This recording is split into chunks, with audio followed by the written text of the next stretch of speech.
17 years. That was the long, drawn-out period during which Malcolm Webster roamed free outside the law, confident he had committed a perfect crime without a trace. He spent those 17 years lavishly spending blood money paid out from his own wife's life through life insurance policies. From hospital corridors in the Middle East to the peaceful countryside of New Zealand, wherever Malcolm went, mysterious accidents and horrific fires followed. He was a master manipulator, a cold-blooded killer hiding behind the appearance of a devoted and grieving husband. But the net of heaven is vast. A tiny preserved piece of liver tissue, kept for 14 years, became the key that shattered all the deception. Right now, we will recount this case with shocking details and never-before-released case file information, exposing the true face of Scotland's most ruthless killer. A nearly two-decade quest for justice, where the most horrific crimes finally come to light. To understand the brutality of this case, we must turn back time to the early 1990s, in the bustling city of Aberdeen, Scotland. This is where Claire Morris was living the best days of her life. Claire was not only a dedicated nurse at Aberdeen Royal Infirmary. In the eyes of her friends and colleagues, she embodied warmth and kindness. At 32, Claire possessed a pure soul, a stable career, and a strong belief in true love. She was the kind of woman anyone would want in their life, understanding, sharing, and always ready to care for others. Then, fate brought her to Malcolm Webster. He appeared like a real-life prince, also a nurse, a colleague with a polished appearance and incredibly charming way of speaking. Malcolm was not only skilled professionally, but also a master at understanding women's psychology. He knew how to appear at the right moment, knew what words a woman craving affection like Claire wanted to hear. His meticulous care, small surprise gifts, and sincere expression completely broke down Claire's defenses. In her eyes at that time, Malcolm was the safest harbor. Even Peter Morris, Claire's brother, was deceived by this harmless appearance. Peter recalled that Malcolm had a strange charm, intelligent, cunning, yet presenting himself as an extremely thoughtful man. Their wedding on September 3, 1993, was seen as the perfect ending to a beautiful love story. Claire walked down the aisle with a radiant smile, fully believing she was entrusting her life to a man who would protect her until her last breath. But there was one truth that Claire and her family never knew. Behind that perfect facade was a soul long rotten. Malcolm Webster was born into a well-educated family, with a father who was a high-ranking police inspector at London's Metropolitan Police. Yet, from childhood, he showed terrifying dark sides. He frequently faked fainting to gain everyone's attention, early sign of narcissistic personality disorder. Even worse, he had a sick obsession with fire. The nickname Pyro didn't come from nowhere. It resulted from countless mysterious fires he caused since his teenage years. Malcolm was not only a fire maniac but also extremely lazy. He once coldly declared, "Why bother doing the hard work yourself when someone else can do it for you?"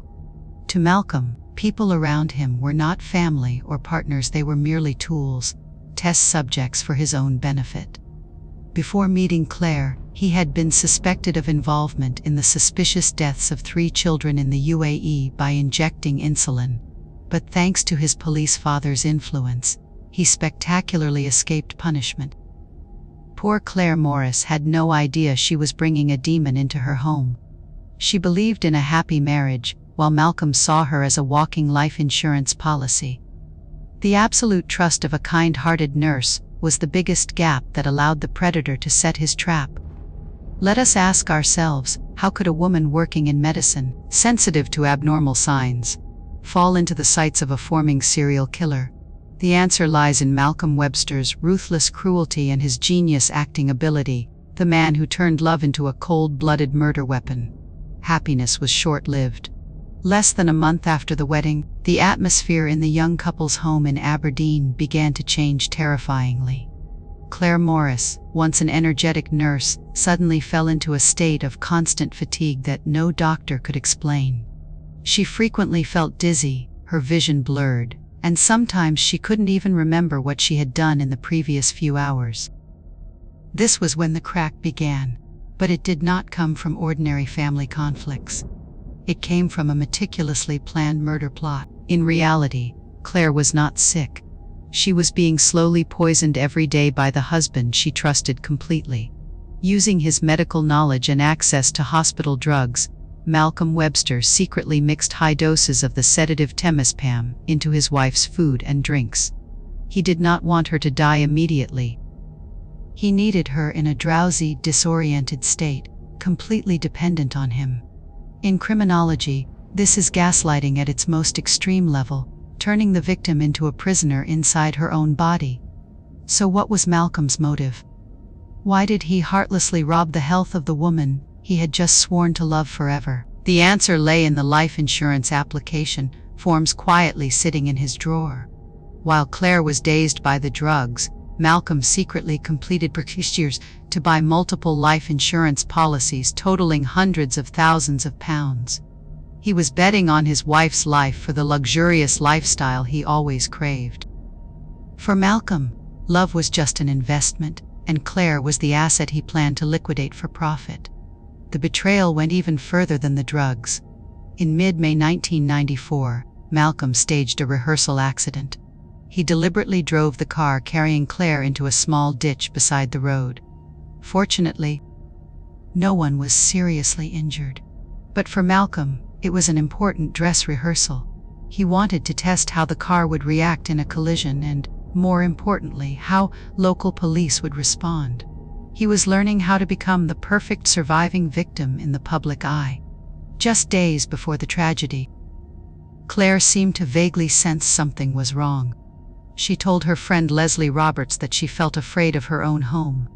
"I feel like I'm fading away, Leslie. I can't focus on anything," Claire whispered in her exhaustion. But her goodness prevented her from suspecting the husband who was caring for her day and night with bowls of poisoned porridge. Here, a chilling question arises for us. Why could a man whose father was a high-ranking police inspector carry out these cruel acts so calmly? Was it his family's understanding of legal loopholes that gave Malcolm the confidence he could commit the perfect murder? Deception in love is already terrifying, but when combined with the calculations of a criminal mind and invisible support from professional knowledge, it becomes an inescapable trap.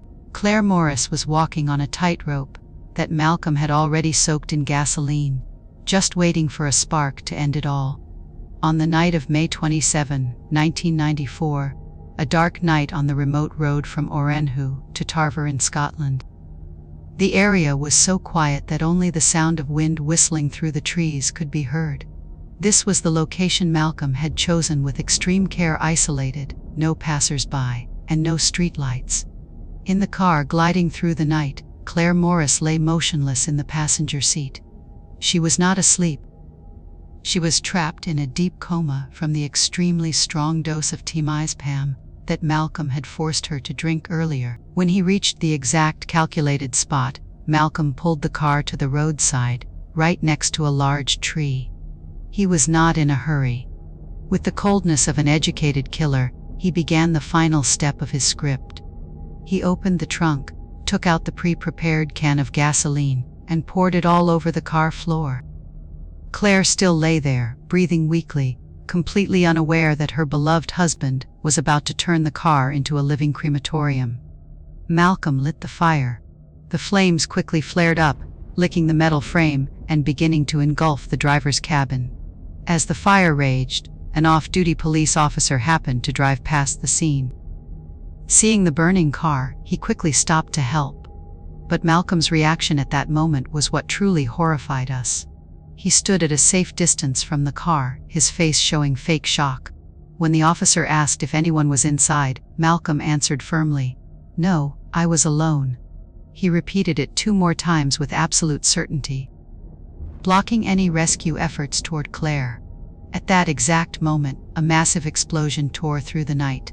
The car detonated, turning into a giant fireball. Claire Morris perished in that blazing wreckage, a painful, lonely death. The next morning, the crime scene was cordoned off. However, instead of treating it as murder, police approached it as a tragic traffic accident. There were suspicious signs that investigators regrettably overlooked. At the scene, there were no skid marks on the road, an extremely illogical detail for a collision. The car also lacked the typical damage of a high-speed crash. Malcolm claimed he tried to save his wife but failed. Yet when examined at the hospital, doctors were shocked his blood pressure, heart rate, and pulse were completely normal. There was no sign of panic or any effort to rescue someone from the fire. To complete his role as the grieving husband, Malcolm even wore a neck brace at Claire's funeral, standing beside her brother and sobbing loudly. His masterful acting fooled everyone. Yet some truth still lingered beneath the ashes. Leslie Roberts, Claire's friend, while collecting items for Malcolm, discovered epilepsy medication packs on the table, even though neither spouse had epilepsy. Police received warnings from Leslie and other colleagues about Malcolm's suspicious behavior, but unfortunately the case was closed with the conclusion accident due to loss of control. After his wife's death, Malcolm quickly collected over $200,000 in insurance money. He didn't hide. Instead, he used it to flaunt wealth, buying a yacht and luxury cars to attract the next victims. It was a perfect cover-up. The killer not only escaped justice, but was pitied by society. How many other monsters out there are roaming free like Malcolm, exploiting legal loopholes and human trust to profit from others' lives? The answer lies in the persistence of those who never give up seeking justice, people who will appear in the next part of this story. For many years after Claire Morris's death, Malcolm Webster lived behind a perfect mask as an unfortunate survivor. He fooled the law and made himself the center of sympathy. At the crime scene that year and in the years that followed, Malcolm always played the traumatized husband. He wore a neck brace, trembled when mentioning the accident, and didn't hesitate to hold Claire's brother's hand while shedding crocodile tears. This was the playing the hero tactic, the perpetrator turning himself into the victim to erase all suspicion.